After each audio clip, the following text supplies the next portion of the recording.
भरा था और हजारों आदमी ऊपर मर गया था। ये कहीं पढ़ा था मैंने। मरे थे लोग। तो इसलिए ये जो संदेह लोगों के मन में है ये अनावश्यक नहीं है।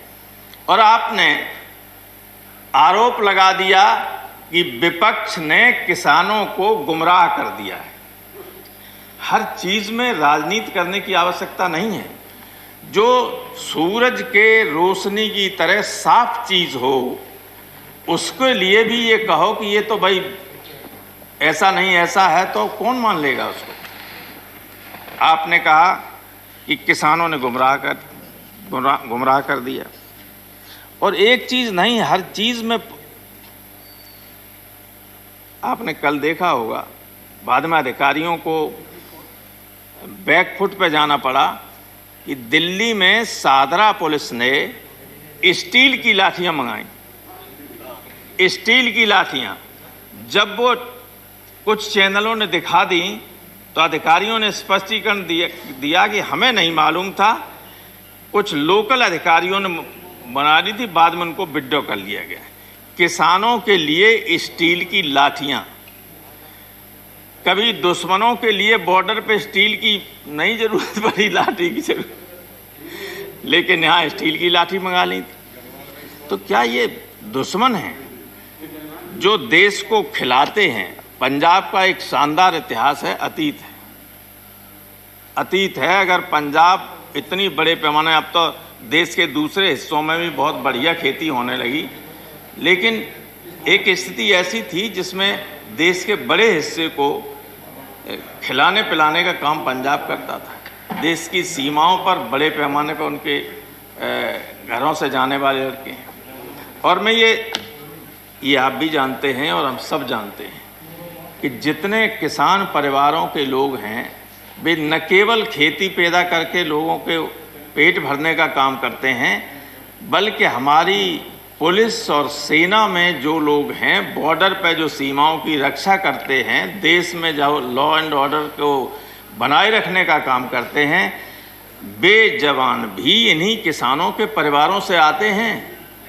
ये उन परिवारों से नहीं आते हैं जो जिनके लिए आप लोग काम कर रहे हैं। आपको काम करना चाहिए इनके लिए, आप कर रहे हैं उनके लिए जिनके आसपास का, जिनके रिश्तेदार और खानदान कोई सेना में जा ही नहीं सकता है। नहीं दे, अगर उनके सामने गोली चला दी जाए तो गिर पड़ेंगे, नहीं क्या? लेकिन देश का धन सारा इकट्ठा कर लें और उनकी मदद हो रही। भाई ये क्या दिक्कत है कि किसान कह रहे हैं कि वापस कर लिए, इसमें प्रतिष्ठा का प्रश्न क्या? अगर हम कहते, अगर विपक्ष कहता, पॉलिटिकल पार्टीज कहती कि आप विड्रॉ कर लीजिए, आप मत करो, लेकिन किसान किसी राजनीतिक दल का नहीं है, किसी राजनीतिक दल से प्रेरित नहीं है, बल्कि जो लोग बैठे हुए उन्होंने कहा है कि कोई राजनीतिक दल का व्यक्ति हमारे मंच से भाषण नहीं कर सकता, बैठ सकता है नीचे लेकिन मंच पर नहीं जा सकता है। कहा है कि नहीं कहा है? तो उसमें आपकी क्या प्रतिष्ठा गिरी जा रही है? जब गुलाम नबी साहब बता रहे थे, जो उन्होंने उदाहरण 3 दिए, वो 100% सत्य और तथ्यात्मक हैं। जब अंग्रेज किसानों की बात को मान सकता है और कानून को वापस ले सकता है, तो क्या आप अंग्रेजों से खराब हैं? आपको क्या दिक्कत है? सर समय हो गया? जी हो गया, ऑलरेडी 2 मिनट 3 मिनट अधिक हो गया। मैं आधा मिनट में खत्म किए दे रहा हूं। सर, एक तो मैं अपनी बात खत्म करने से पहले ये कहना चाहता हूं कि इस पेंडेमिक में भी अकेले खेती ही ऐसी थी जिसने जीडीपी को रोके रखा। कुछ हमारी खेती का योगदान 20% है, 14% से बढ़ के 20% हो गया क्योंकि और जीडीपी डाउन हो गई थी, लेकिन खेती ने आपकी इज्जत रखने की काम किया, लोग देश को बचाने का काम किया। और दूसरे ये कि जो लोग मरे हैं, मैं सरकार से ये मांग करता हूं कि उन किसानों को, उनके परिवारों को कम से कम 20-20 लाख रुपए का मुआवजा दिया जाए और उनके बच्चों को कहीं न कहीं राज्य सरकारों से कह के या केंद्र सरकार में उनको एक आध बच्चे को जो मरे हैं उनको सरकारी नौकरी दी जाए। और हमारे गुरु उदय प्रताप सिंह ने एक बार लिखा था इसी पे कि खेत में मेहनत तुमने की, तुम्ही को तंगी का डर हो, तुम्हारे घर में दिया जले रोशनी और कहीं पर हो, उठो ये नीलकंठ तीसरे नेत्र की याद दिलाता हूँ, तुम्हें आवाज़ लगाता हूँ। तो ये किसानों को इस सदन के माध्यम से मैं आवाज़ देना चाहता हूँ कि एक हो सारे देश के। इन्हें तो अभी ये घमंड है कि हम बाहर से मंगा लें, तुम मत दो अन्न, हम बाहर से मंगा लेंगे। हाँ, ये कर सकते हैं, ये कर सकते हैं, लेकिन कितने दिनों तक कर सकते हैं? ऐसा नहीं है कि किसान जिस दिन विद्रोह पर उतर आएगा तो बड़े बड़े लोग सत्ता में नहीं रहते हैं। ये किसी को घमंड नहीं रहना चाहिए कि हमेशा सत्ता में बने रहें। इसलिए लोगों की बात सुनिए। लोकतंत्र है, देश की बड़ी आबादी वो है, बैठे हुए लोग, उनको मनाइए। वे आपको मना रहे हैं, ये समझिए एहसान कर रहे हैं आप पे।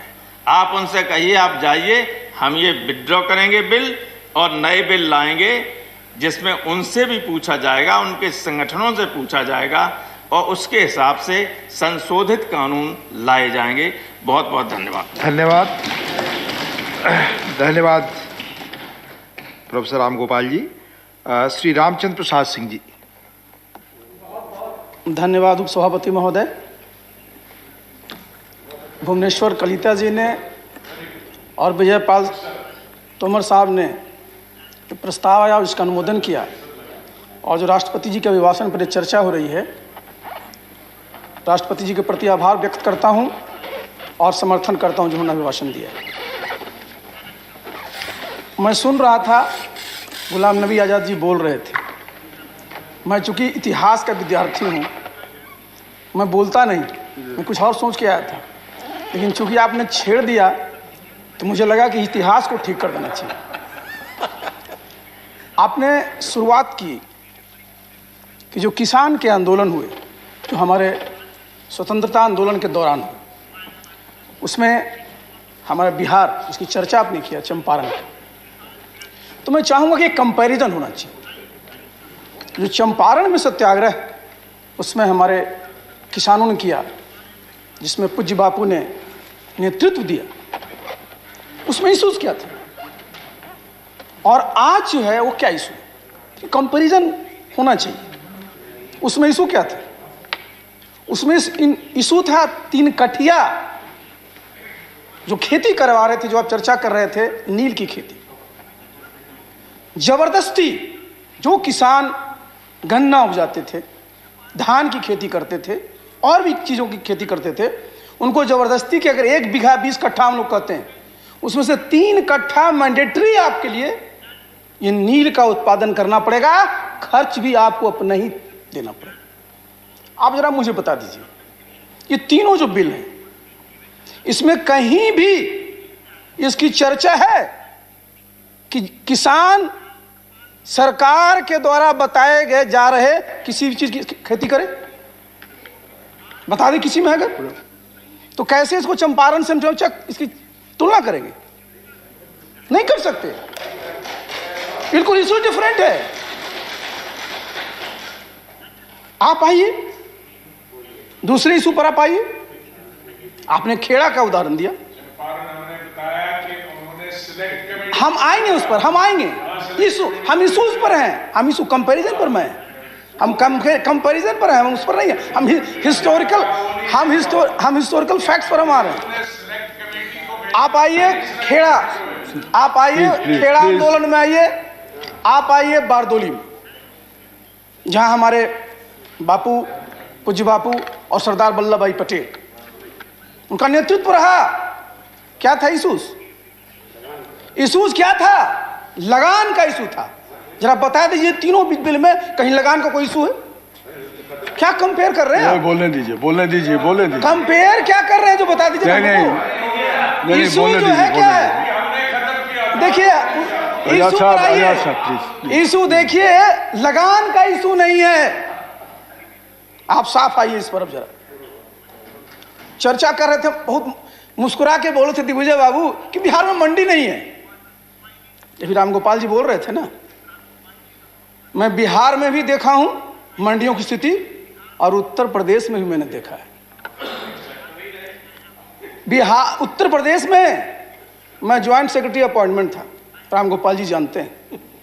सबसे ज्यादा सिफारिशें किस पद के लिए आती थी? डिप्टी डायरेक्टर मंडी परिषद। क्यों आती थी? भ्रष्टाचार का बिल्कुल पूरा का पूरा वो अड्डा था। एक एक पद, एक एक व्यक्ति, कितनी सिफारिशें आती थी, कहां से आती थी? आप चलिए हमारे बिहार में क्या हाल था। मैं 2005 में, मैं जब हमारी सरकार बनी एनडीए की, मैं माननीय मुख्यमंत्री के साथ उनका मैं सेक्रेटरी था। एग्रीकल्चर डिपार्टमेंट के अंदर यह था, क्या स्थिति थी, क्या के बोल रहे थे सचिव, ग्रुप सी का कर्मचारी होता था, उसकी पोस्टिंग के लिए बाहर क्या क्या लोग धंधे करते थे। भ्रष्टाचार का अड्डा था। एपीएमसी को खत्म किया बिहार सरकार ने। रिजल्ट क्या हुआ देखिए सामने, आप देखिए 2006 में खत्म किया। बिहार में अन्न का उत्पादन 2005 में कितना था? 81 लाख टन था। आज हमारा 181। प्रोक्योरमेंट क्या था? बहुत कम प्रोक्योरमेंट था 2005 के पहले। आज हमारा लक्ष्य 45 लाख टन सिर्फ धान का है। आप चलिए प्रोडक्टिविटी पर। बिहार में पहले क्या था? जो हमारा मक्के की चर्चा करे तो मैं आऊंगा उस पर। मक्के का उत्पादन 135% बढ़ा है 2005 के बाद। धान का 119% बढ़ा है, गेहूं का 118% बढ़ा है, और मत्स्य का, और उस पर तो जाइएगा तो बहुत बड़ा है। ये कैसे हुआ है? ये इस प्रकार की जहां जहां एक्टिविटी होती थी सबको समाप्त किया गया। तो देखिए उसको लोगों को कंफ्यूज मत करिए, कंफ्यूज नहीं करना है चीजों को। स्टेट आइए जरा, आइए पहला कानून पर। पहला कानून क्या कहता है? पहला कानून ये कहता है किसान के पास ये आजादी है, वो स्वतंत्र है कि अपना उपज वो कहां बेचे, मंडी में भी बेच सकता है। वो को रोका है क्या? आप बताइए। मंडी में अभी चर्चा कर रहे थे, जाइए मछली लेकर के मंडी में। हम तो देखते रहते हैं ना, क्योंकि हम तो गांव जाते रहते हैं। गया मंडी में, बैठा हुआ था पहले लोग 3 दिन 4 दिन 5 दिन तक, क्या करेगा वो बेचारा रख करके मछली को औने पौने दाम में लोग ले लेते। अब आज वो स्वतंत्र है कि अपनी मछली को कहीं भी बेच सकता है, अपनी सब्जी को कहीं बेच सकता है। और हमारे नालंदा जिला से मैं बता दूं, सब्जियां आपके कलकत्ता भी जा रही है और सब्जियां हमारी रांची भी जा रही है। तो ये नहीं है, इसमें कहीं भी रोक नहीं है। गुमराह कर रहे हैं लोगों को जाकर के। और बता तो दीजिए कहीं पर। अब दूसरा जरा पास आ जाइए, दूसरे में आ जाइए। क्या कह रहे हैं आप कि भाई जो अभी रामगोपाल जी बता रहे थे कॉन्ट्रैक्ट फार्मिंग, आप चले जाइए बिहार उत्तर प्रदेश में, ठीक ही तो बोल रहे थे वो। इनफॉर्मल कॉन्ट्रैक्ट फार्मिंग तो हो ही रही है। ये पूरा बटाई है क्या? कह रहे थे ना कि 2 साल से ज्यादा नहीं देंगे क्योंकि कब्जा कर लेगा। और कॉन्ट्रैक्ट में क्या होता है? कॉन्ट्रैक्ट कहीं फोर्स्ड नहीं होता है। कॉन्ट्रैक्ट में आपका अपना जो है उसमें विलिंगनेस होता है। 2 पार्टी जब विलिंग होती है तब कॉन्ट्रैक्ट होता है। किसान कॉन्ट्रैक्ट करने के लिए फोर्स्ड है क्या? उसकी इच्छा नहीं है, वो नहीं करेगा कॉन्ट्रैक्ट। उसकी सुविधा है, उसको सहूलियत मिलेगी, उसकी आमदनी बढ़ेगी तो कॉन्ट्रैक्ट करेगा। तो इसलिए इस चीज की चिंता नहीं होनी चाहिए। कहा है। और तीसरा तो बड़ा बढ़िया आपने कहा, तीसरा जो एसेंशियल कमोडिटीज एक्ट पर आ जाइए। कौन सा जमाना था? 1954-55 में जब एक्ट आया था एसेंशियल कमोडिटीज एक्ट, स्कार्सिटी का जमाना था। हम लोग शिप टू माउथ वाली इकोनॉमी थे। बाहर से अनाज आता था, PL 480 की मार खाते रहते थे हम लोग, और तब जो है हम लोग यहां खिला पाते थे। और आज क्या है? 296 मीट्रिक टन खाद्यान्न उत्पादन हो रहा है और 320 मीट्रिक टन सब्जी और फल का उत्पादन हो रहा है। हम सरप्लस में हैं, हमको स्कार्सिटी में नहीं है। तो आज जो आप कहिएगा कि सर लोगों को छूट दी जा रही है, कितना रख लीजिए उतना रख लीजिए, क्यों? जरूरत है आपको। इस जो भय होता था 3/7 जो एसेंशियल कमोडिटीज एक्ट का होता था, एक टेरर होता था इसका, और उसमें व्यवस्था है कि अगर समस्याएं ऐसी होंगी तो उसको लागू किया जाएगा। इसलिए देखिए तीनों बिलों में कहीं कोई किसान विरोधी नहीं है, लेकिन हां, आपको लगता है कि साहब उसमें और सुधार की गुंजाइश है, तो जरा मैं आना चाहूंगा। देखिए, जो लोहिया जी कहा करते थे कि कल ही राजनीति, कलह वाली राजनीति जरा आगे चला जाए, क्या है बताइए जरा।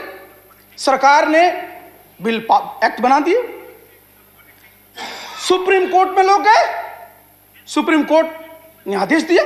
यही लोकतंत्र की खासियत है कि अगर कोर्ट आदेश देता है तो हम सब लोग उसको स्वीकारते हैं। सरकार ने भी स्वीकारा, और स्वीकार करके आपको बुला रही है वार्ता के लिए। आइए बताइए साहब, आप कह रहे हैं सरकार की हठधर्मिता, उन लोगों की भी तो हठधर्मिता देख लीजिए, क्यों नहीं आ रहे, कौन रोक रहा है? आइए बात करिए, कहां कहां गुंजाइश है, क्या होना चाहिए कि कैसे किसानों की आमदनी बढ़े, इस पर चर्चा होनी चाहिए। कैसे खेती हमारा जो है लाभकर हो, इस पर चर्चा होना चाहिए। कैसे कृषि को लोग छोड़े नहीं, इस पर चर्चा होनी चाहिए। और उसके लिए हमेशा सब जगह लोग को हिस्सा लेना चाहिए, भाग लेना चाहिए। लेकिन मेरा अनुरोध होगा कि चूंकि हम लोगों का जो लोकतंत्र है, इसकी जड़ें मजबूत हुई हैं, हमारा संसद ताकतवर है, हमारा न्यायपालिका ताकतवर है। रमेश जी जहां पढ़े थे अमेरिका में, क्या हाल हुआ? अभी कैपिटल हिल पर अटैक हो गया। अगर एक प्रेसिडेंट हारता है, कहा अटैक करो, सीधे करता है कि नहीं? लेकिन हमारा उस अमेरिका जिसने 171 साल पहले हमसे आजादी पाया, आज उसका 245वां साल चल रहा है, हमारा तो अभी 75वें चलने वाला है। लेकिन हमारे यहां क्या होता है, जनता कोई निर्णय लेती है, सब स्वीकार करते हैं। इमरजेंसी के बाद ही जनता पार्टी सरकार बड़ी, लोग स्वीकार किया कि नहीं किया? बिहार में भी चुनाव हुए, स्वीकार किया कि नहीं स्वीकार किया? लेकिन आप देख लीजिए क्या होता है अमेरिका में। तो आज हमारी जो लोकतंत्र की जो जड़ें हैं वो मजबूत हो रही है, और लोकतंत्र में संपर्क और संवाद सबसे महत्वपूर्ण है, इसको खत्म नहीं होने देना चाहिए। इसलिए मेरा सबसे अनुरोध होगा कि जिनके जिनके संपर्क में लोग हैं, उनसे संवाद स्थापित करिए, और समस्या का निदान कैसे हो, किसानों का जीवन कैसे खुशहाल हो, हमारा देश कैसे तरक्की करे, इस पर चर्चा होनी चाहिए। अपनी हठधर्मिता छोड़नी चाहिए, कल ही राजनीति छोड़नी चाहिए, हमको मिलजुल करके राजनीति करनी चाहिए। तो मुझे तो इस पर इतना ही कहना था। लेकिन एक और, गुलाम नबी साहब, आपने जो शुरुआत की थी उसके लिए मैं आपको बहुत बहुत धन्यवाद देता हूं। आपने जय जवान जय किसान, लेकिन एक चीज और करना चाहिए था आपको। स्वर्गीय हमारे लाल बहादुर शास्त्री जी का एक नारा था 65 का, अटल जी आए, जोड़ दिया जय विज्ञान भी।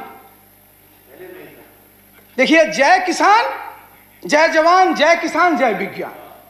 आप बिना विज्ञान के, आज हमारे जवान भी हैं, उनका पराक्रम नहीं बढ़ सकता, उनका शौर्य नहीं बढ़ सकता, और विज्ञान ने जो किया है उसी से हमारी सैन्य शक्ति भी बढ़ी है। आप जरा सोचिए, पहले हम लोग क्या होता था एयरफोर्स में, मिग मंगाइए कहां से, देश का नाम हम नहीं लेंगे, जगुआर कहां से मंगा रहे हैं, राफेल कहां से मंगा रहे हैं, बाहर से लाना पड़ता था, नेट कहां से मंगा रहे हैं। और आज कितने प्रसन्नता की बात है, कितना गौरव की बात है कि हमारा HAL 83 तेजस विमानों को बनाएगा फाइटर का, है कि नहीं है? बने थे, लेकिन आपने इतना बड़ा आदेश नहीं दिया था। 48,000 करोड़ का आदेश मिला है। आप देखिए, आप सुन लीजिए, पहले तोप मंगाते थे, तरह तरह के घोटाले हो जाते थे, और आज देखिए अपना टैंक बन रहा है, हमारा सुपरसोनिक, हमारा टॉर्पीडो वो बन रहा है।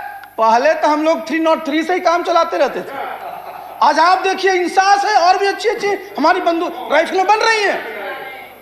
ये सब चीजें हैं, ये सब चीजें हैं, और ये कैसे संभव हुआ है, जिसकी मैं चर्चा कर रहा था, उस पर आपको भी आपत्ति नहीं होनी चाहिए। वैज्ञानिकों ने जो काम किया, DRDO के वैज्ञानिकों ने जो काम किया, जी बोलने दीजिए ना, मैं बोल रहा हूं कि जय जवान जय किसान के साथ जय विज्ञान भी आ जाए। आप चले चलिए स्पेस में, कितना बड़ा वैज्ञानिकों ने काम किया।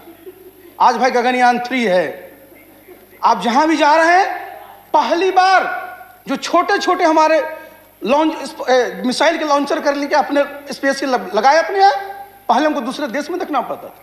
बताइए, अपने पास हिंदुस्तान में कोई भी प्रेशराइज्ड हेवी वाटर रिएक्टर था? ये कितने गर्व की बात है, गौरव की बात है कि ककरापार में हमरा अपना बन रहा है। ये मैं इसलिए बोल रहा हूं कि विज्ञान की देन और जिसकी चर्चा हम लोग शुरू से किए, किसान की ही, तो पूरा का पूरा हाई यील्डिंग वैरायटीज ये कहां से आया? पूरा का पूरा हाइब्रिड सीड्स कहां से आया? रोल किसका है? विज्ञान का। मैं व्यक्ति की नहीं बात कर रहा हूं, मैं बात कर रहा हूं विज्ञान की। मैं याद दिला रहा था कि ये नारा जरा थोड़ा सा बदल करके उसको थोड़ा बढ़ा दीजिए, ये मैं आपसे कह रहा था। तो ये जो है समझिए, आज हमारे देश में हमारे किसानों ने, हमारे जवानों ने और हमारे वैज्ञानिकों ने जो काम किया है, उस सब के लिए हमको गर्व करना चाहिए। ये गौरव का विषय है और इस सब को हम लोग को अच्छे से मनाना चाहिए। जब कोई घर में आपकी खुशी आती है तो मनाते कि नहीं मनाते? तो हमारे लिए कितने खुशी की बात है। आइए कोरोना पर आप विज्ञान का देख लीजिए। अमेरिका को मैंने बताया 246 साल हमसे पहले आजाद हुआ, 171 साल पहले 1776 में। बताइए साहब, वहां पर क्या कोरोना का ट्रैक रिकॉर्ड देखिए। उनके यहां मोर्टेलिटी रेट कितना है? करीब करीब 2% के आसपास है। हमारा क्या 1.5 के आसपास है।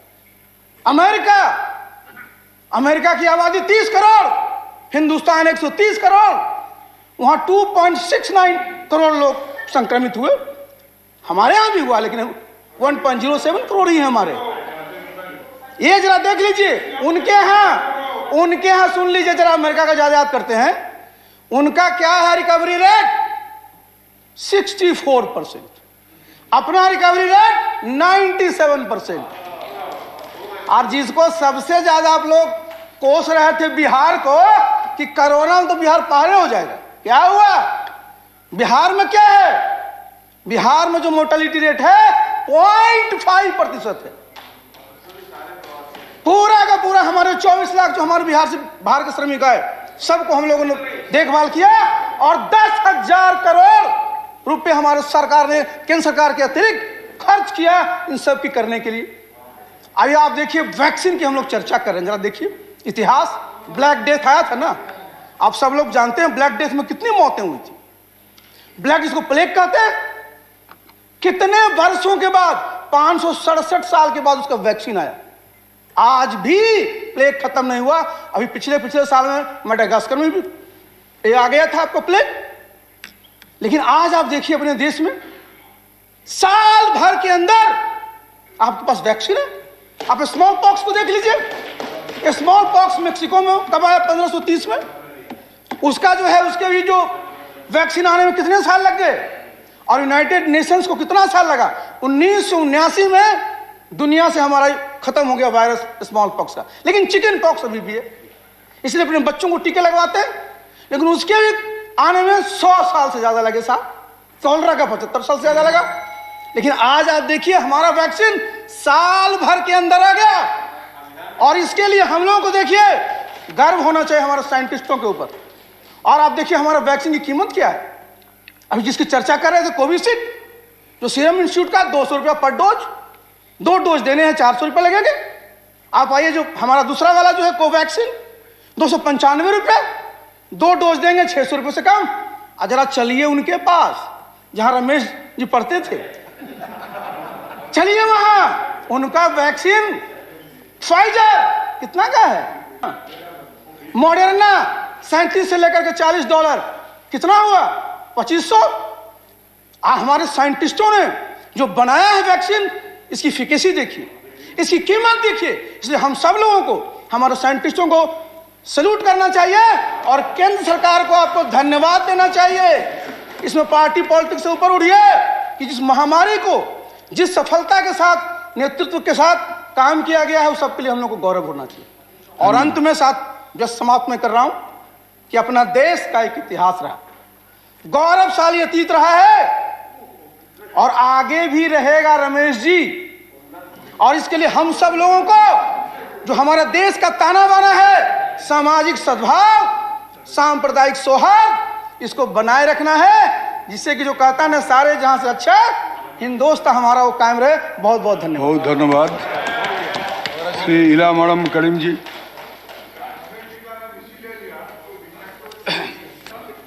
Thank you, sir. I'm sorry, I cannot support this thank-giving motion.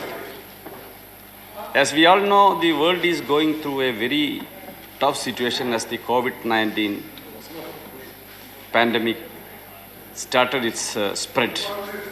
Our nation is not alienated from its adverse effects. Our economy has fallen to the lowest ever mark during this time. People of our nation are suffering a lot from its effects. Implementing people-centric welfare policies are the only way for our nation to come out from this chaos. But we have a government which has nothing to offer for wiping the tears of common people.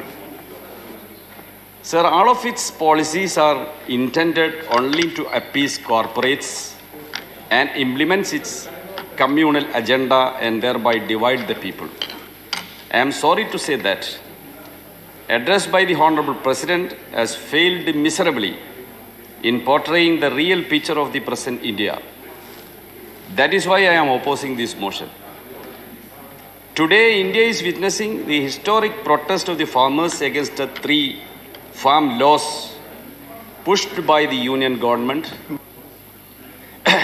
and passed by this parliament, toppling all the parliamentary procedures and conventions.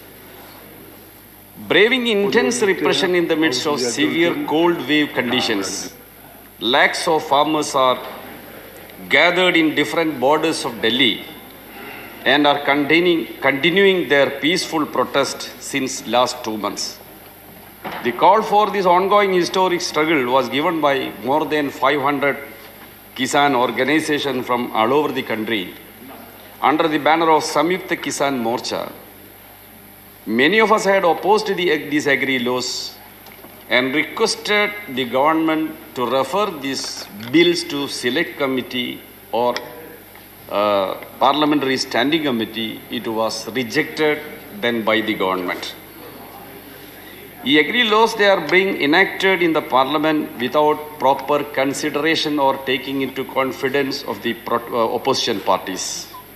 We all know, we are witnessing of what had happened in this August House during the passage of these bills. Government is still not ready to accept the genuine demand of the farmers. Even after more than 150 farmers lost their lives in the numbing cold, many of the farmer leaders are booked with fake charges in connection with the unfortunate incident taken place on 26 January, which was unequivocally condemned by all the organizers and opposition parties also, who are part of the peaceful protest. Sir, government is trying to weaken this democratic protest by perpetuating violence and using force. Even the electricity and water supply to the protest spot are being disconnected by the government. I urge the government to yield the demands of farmers and should withdraw the farm laws immediately.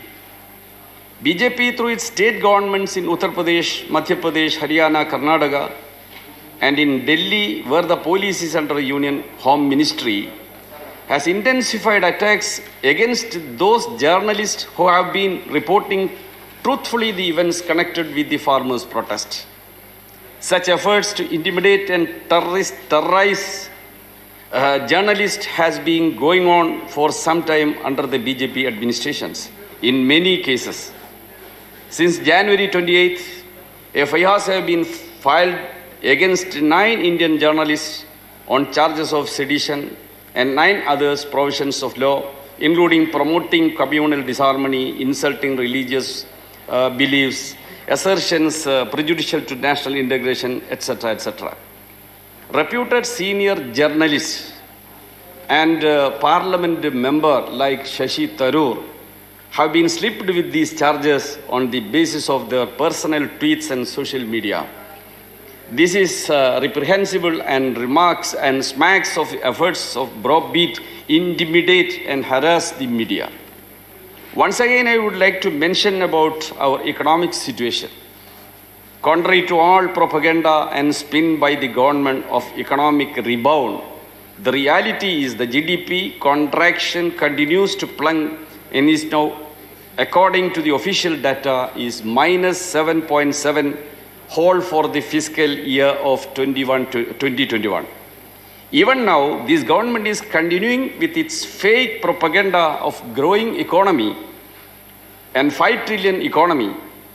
I would like to remind them only one thing, that India is now running behind even many of the underdeveloped economies in the world. At this time of economic situation, the government is talking about V-shaped recovery and growth and 5 trillion economy like that. And they expect 11% GDP growth in the next financial year. It is amazing. In this situation, these are actually things that make mockery of the people. As opined by all the economists, government should come up with the policies that would help in reaching money to the poor people and providing employment to them, which is not happening under this regime. Sir, unemployment is the biggest issue which is being faced by our nation. The Center for Monitoring Indian Economy makes a conservative estimate of loss of 14.7 million jobs in the organized sector alone. Of these, 9 million are graduates and postgraduates. These constitute 13% of the share of the total employment market. Such a massive job loss among the educated young Indian is a bleak indicator of Indian future. The employed mass constitutes 31% of the total employment. Among these, 71% has lost their jobs in this time. All these are in addition to the destruction in informal sector and large-scale loss of livelihoods for crores of people. When the BJP was campaigning for election in the year of 2014, it has offered to the people of India creating 2 crores new jobs every year. They are not talking about it anymore. After 6 years of this government, we are watching similar number of jobs being lost every year. On top of the unprecedented miseries mounted on people's lives and livelihood by a pandemic, the unplanned and unprepared lockdowns, comes the crippling rise in the price of essential commodities, worsening the plight of the people. The price of petroleum products, petrol and diesel have been continuously hiked. This pushes up the overall inflationary spiral due to increase in transportation costs. India today has the highest rate of taxes on petroleum products in the world. The central government is garnering resources at the expense of people's misery. On top of this comes the massive hike in the price of cooking gas cylinder. Between November and December 2020, the cost of one gas cylinder has increased by rupees 100. The miseries imposed due to the pre-pandemic economic slowdown has worsened during the course of this year. Prime Minister and his government seem totally unconcerned about the imposing further burdens and miseries on the people. Sir, the latest National Family Health Survey has confirmed the fact worsening malnutrition of Indian people, particularly alarming being that of children. The World Hunger Index has already shown India is a country among most hungry people in the world. 80% of India's children are estimated to be anemic, which is a high rate, stunting and wasting. This government which is doing nothing on this, ruining the future of this nation. This is a government which is doing everything possible for systematic undermining our constitution. This is coupled with BJP's objective of further sharpening communal polarization in order to consolidate their communal support base and change character of Indian Republic. We have witnessed how this government abrogated Article 370 and withdrew the status of state of Jammu and Kashmir. How this government passed a Citizenship Amendment Act. Most of the existing labor laws have been repealed and replaced by 4 labor codes, bulldozed in the last monsoon session of the parliament. Almost all the beneficial provisions relating to the rights and protection of the workers and those related to regulation and control on employers are either substantially diluted or removed together. These codes seek to convert workers into slaves. In the same way, BJP ruled states are also doing such anti-constitutional legislations. I am concluding, sir. UP government have enacted laws prohibiting what they call love jihad, in simple words, an act banning interfaith marriages. It has provisions which leads to arrest, detentions of such interfaith couples. These laws are a direct affront to the Indian Constitution that gives the right consenting adults, irrespective of the caste or creed, to enter into a marriage of their choice. This constitutional guarantee is being nullified. Thank you. About this, our public sector undertakings are to be sold. Some of our ministers are sales managers, not ministers. Our prestigious public sector undertakings in insurance sector, oil sector, steel sector, all are going to be sold. These policies definitely will ruin our country.